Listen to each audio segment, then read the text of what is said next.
Une étude de l'OCDE démontre qu'en France, les enseignants du primaire sont payés 30% de moins en moyenne que les professeurs des lycées.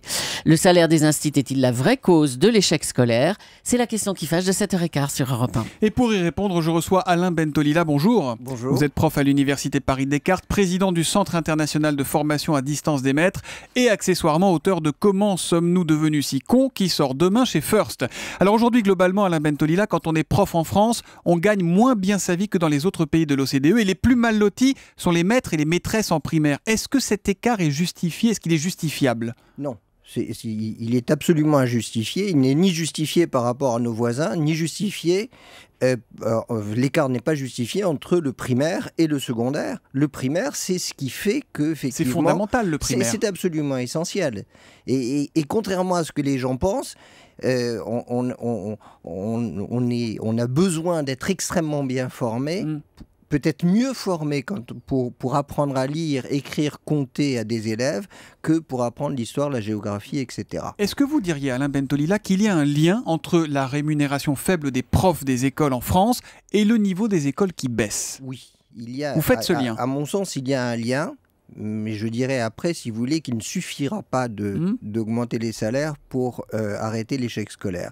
Ce lien, il est dû à quoi? Il est dû d'abord au fait que, comme on est mal payé, on n'a pas envie de passer le concours. Comme il y a de moins en moins de gens qui ont envie de passer le concours, les exigences baissent puisqu'il faut quand même recruter. Ça, c'est la première chose. Donc on est moins exigeant sur le niveau des profs qui entrent à l'éducation nationale aujourd'hui. Vous avez 1000 personnes qui passent un concours avec 300 postes, il y a une exigence très forte.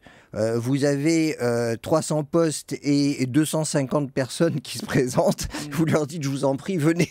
Et vous leur donnez quasiment, si vous voulez, le concours. La deuxième chose, c'est que comme on est mal payé, on est mal perçu. Et la légitimité même du maître est touchée.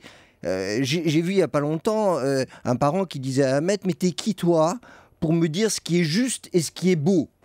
Et le pauvre garçon qui était en face, qui sortait je sais plus, l'UEFM, peu importe, savait pas quoi répondre. Et puis il y a une troisième chose, c'est que c'est une mission d'enseigner. C'est devenu un job banal.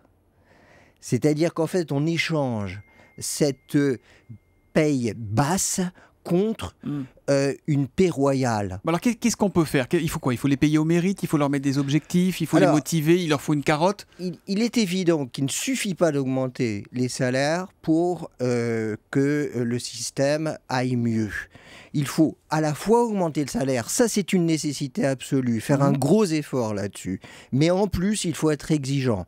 C'est-à-dire qu'il faut, par exemple, avoir une obligation de formation continue. C'est scandaleux, si vous voulez, que la profession d'instituteur et d'institutrice... Aujourd'hui, il n'y en a pas. Aujourd'hui, quand on rentre à l'éducation nationale... Pas. Vous pourrez passer toute votre carrière sans pratiquement faire de vraies formations continues. Il y a des possibilités, continue. Mais pas d'obligation. Là, on a lancé, si vous voulez, l'idée de formation à distance.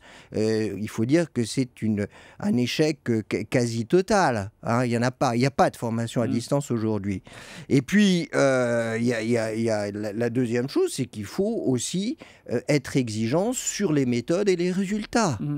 Mais être exigeant sur les résultats, est-ce que ça veut dire qu'il faut des primes pour ceux qui atteignent ces résultats? Est-ce qu'il faut payer plus ceux dont les élèves savent tous lire, compter, écrire en sortant du primaire? Il faut payer plus pour former des équipes pérennes dans les endroits, notamment dans les endroits qui sont difficiles. Alors on paye plus les profs dans les zones difficiles, par exemple? On les paye un petit peu plus. Il faudrait les payer plus. Sauf que, comme on balance là-bas ceux qui sont les moins expérimentés, ils restent peu, ils se découragent, et évidemment, c'est extrêmement mauvais pour les élèves qui en ont le plus besoin. Est-ce que c'est vraiment un problème d'argent? Parce que quand on regarde le budget de l'éducation nationale, c'est un des seuls qui progresse. C'est le premier budget de l'État hors la dette, quand même. Il sera de 63 milliards 400 millions cette année. 6%, oui.